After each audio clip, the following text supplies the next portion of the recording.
We're going to go over all the key factors behind strength training for distance running, and we're going to start right now.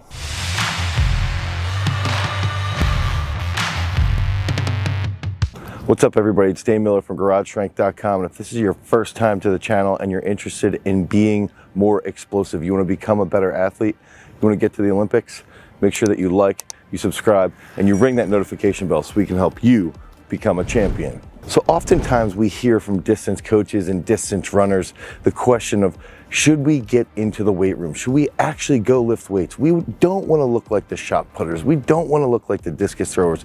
Can lifting weights actually help distance runners? And there's a couple key concepts that we've got to understand right away. We've got to think about, what would distance running be? So if we can think about doing the triathlon, doing the 800, doing the 1500, if we're going to be running the 5K or even doing the steeplechase. So right there we can start to think about anything over a minute and a half. These are going to be competitions that take a fairly long period of time. So from the outside looking in, what's strength training going to do? If we understand strength training purposes, if we can train through that full range of motion, if we can target specific muscular areas, if we can target specific issues, we know that strength training can increase bone density. We know that we can improve our mobility and stability. And that brings us to our first key concept that I've recognized while we're here at the 2020 Olympics here in Tokyo, is that a lot of the best distance runners in the world are spending time in the weight room for that key concept of improving their overall mobility. If we can think about distance running from the perspective of,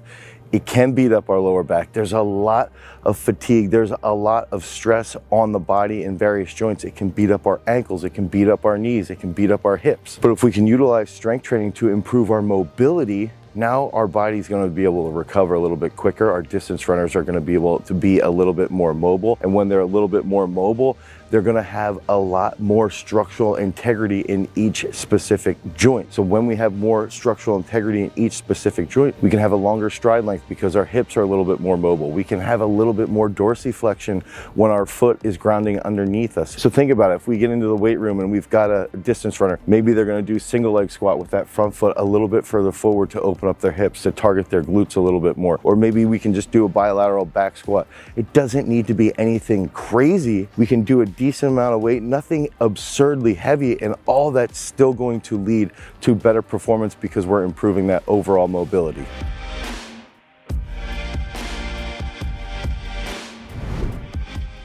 That next key concept is that strength training can improve our overall strength endurance. So think about the 1500, the 5K, steeplechase, 3,000 meters. These are longer races. Even if we're going to go out and run cross country or we're running a marathon, it's very, very long duration movements. So if we can get into the weight room, we can actually improve our overall strength endurance. But how can we do that? We can put a barbell on our back and do walking lunges for sets of 60 to 75 seconds. We can sit there and now we can start to play around with a time frame. Maybe we're going to superset something and we can do dumbbell stiff-legged deads with walking lunges, and we want those sets to actually last for about 2 to 2.5 minutes. Now, because we're doing two different exercises and we're targeting two different areas, our body's able to do that a little bit more effectively. But on top of that, because we're doing resistance-based training, we're going to improve our strength, and then we're going to improve our strength endurance because we're doing it over a longer period of time. So it's important for distance runners to understand, and distance coaches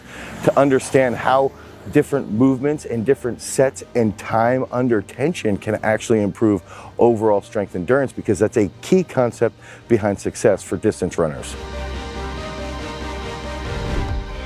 That third key concept that I see a lot of the best distance runners here at the Olympics doing is they're using resistance-based training. They're using strength training to improve limb imbalances. And one of those things that I've recognized is, think about if we have a distance runner, we can watch their gait, we can watch their biomechanics, we can watch their actual mechanics when they're running, and we can sort of see where they're gonna have some imbalances, where are they gonna have limb imbalances, where are they gonna have a little bit of inefficiencies. If they have one side where their hip drops a little bit more, or they start to lean a little bit more to that one side because they're losing that dynamic trunk control, or if they have a tighter Achilles on their right leg and it's a little bit tighter than the Achilles on their left leg, so that can actually decrease the way they're striking on that right leg. These are small limb imbalances that can, one, lead to injury, overuse injuries, because of the way that they're going to be running and favoring that one side over the other. But two, if we don't address it, it can lead to a catastrophic injury long term, which can definitely hinder their long-term development. So if we can utilize strength training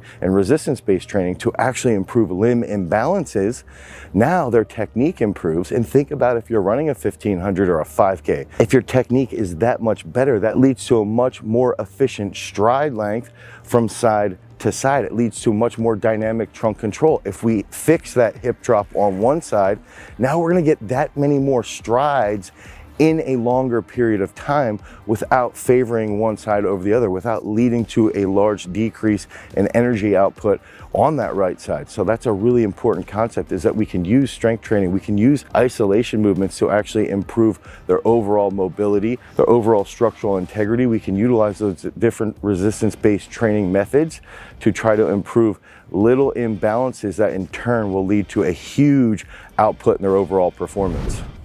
So that number one reason that I've seen some of the best athletes here that are distance runners at the Olympics utilize strength training is to improve power output. And that's a really, really important concept that a lot of distance running coaches forget. Even strength coaches. Strength coaches are just as guilty, where they don't want to train distance runners. They don't think they need strength endurance. They don't think they need to improve their mobility or those imbalances. And they forget this key concept as well, is that strength training for distance runners can drastically improve power output. Think about a swimmer. If a swimmer has a stronger stroke in the pool, let's say a swimmer can cover one lap in 21 strokes instead of 23, now they're going to use a little bit less energy per each lap. And it's the exact same concept for distance runners. If a distance runner can go out, and let's just use that concept, they're out on the track, they're running the 1500. I don't even know how many strides exactly it would take to accomplish one lap, but let's just say it's, for simplicity's sake, for math's sake, it takes them 120 strides to finish a 400 meters, okay? Now they get a little bit stronger. They have a little bit greater power output because they're doing strength training, they're doing resistance-based training. Now that 120 strides per lap comes down to 100 strides per lap. Now we can see, because they have a little bit greater power output, they have a little bit greater stride length from that mobility. They have a little bit more power from each time that they strike the ground. They can handle that striking. They have better dynamic trunk control. They have better mobility because they have a longer stride now. Now we can start to see resistance-based training, strength training can improve their overall performance because they're going to be utilizing less energy per stride. That's a really, really key concept, because they have greater power output. Then on top of that, because they use less energy per each stride, they're able to have a greater kick because they're a little bit stronger. So maybe that last 200 or 300 meters, they have a much faster kick because they're a little bit stronger in the posterior chain.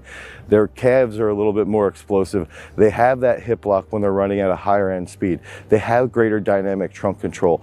And that's why it's extremely important. And that's what these best guys are doing here. That's what the best women are doing here at the Olympics, is they're utilizing plyometrics. They're utilizing a little bit heavier squats.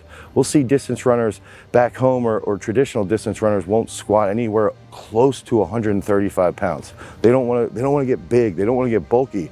But meanwhile, here at the Olympics, you can go into the training hall and you can see guys back squatting 185 for, a set of 3 to 5 reps. They're utilizing strength training and resistance-based training to improve their stride length, to improve their mobility, to improve their strength endurance, and then ultimately to improve that power output so that they use less strides per lap. And then that's going to help them put out a ton of force when they're trying to kick and win that race at that pivotal moment. So if you need help with your strength training for distance running, click on the link down below, head over to garagestrength.com, and you can pick up one of our strength training for distance runner programs. If you want more content around endurance-based training, click on this card right here. Until next time, guys, from the Tokyo Olympics, peace.